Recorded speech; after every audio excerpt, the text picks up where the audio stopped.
Hey, welcome back, YouTube. Today's Daily Dose of Defense, I'm going to briefly discuss the teleological argument, or the argument from design. And I'm going to use this argument as it's been presented throughout time by the likes of William Paley on to William Dembski and even William Lane Craig in today's society.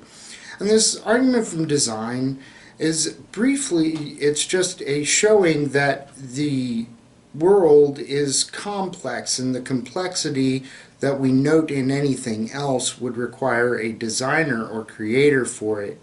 And yet too often within scientific communities they want to deny this creator or designer within that same complexity. So according to Stephen Hawking and Thomas Hertog's theory, it is inevitable that we find our universe fine-tuned, right? So we understand that the universe is finely tuned to support life. And as the current universe selects only those past histories that led to the present conditions, right?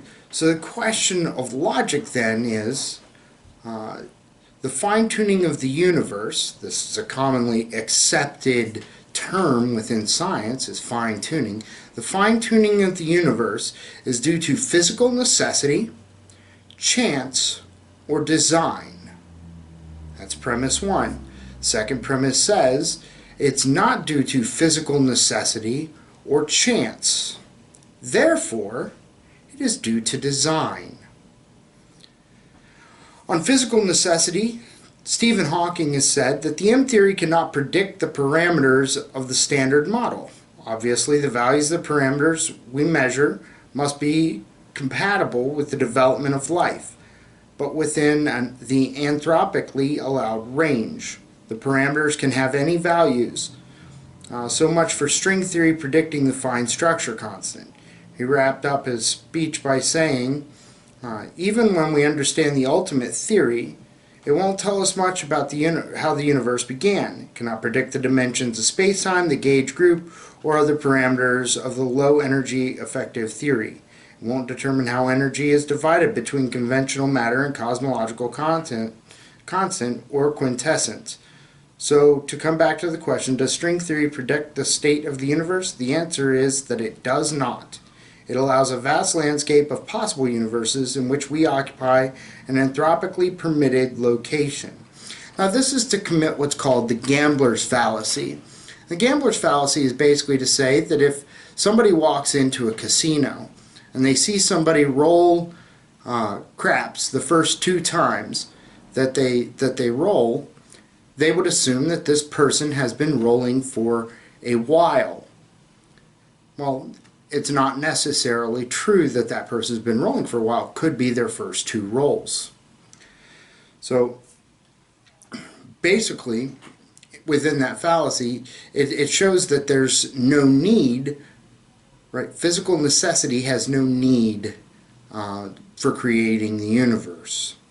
But he's also written, because there is a law such as gravity, the universe will and can create itself out of nothing. This statement might sound scientific because he's talking about the law of gravity and whatnot, but John Lennox, he talks about this, and he says nonsense remains nonsense even when talked by world-famous scientists, because it's just nonsense. Because there is a law such as gravity, the universe can and will create itself out of nothing. It's the same as saying, because I have brown hair, I can and will become a pastor. It doesn't logically follow. And I really haven't said anything when I say it. It's called circular reasoning. So we can't get to physical necessity without creating a logical fallacy.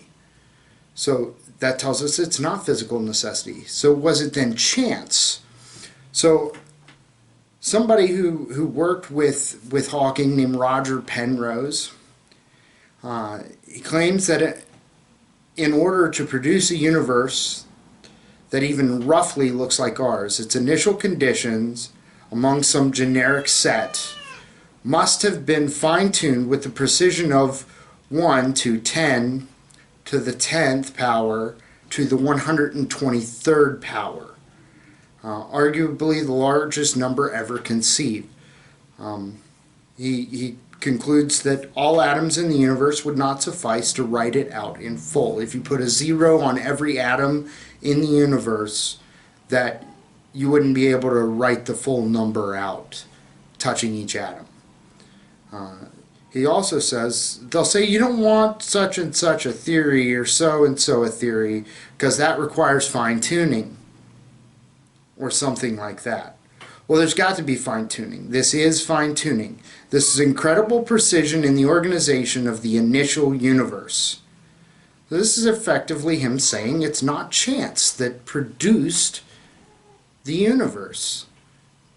So he would lean towards physical necessity, which we have shown is logically invalid.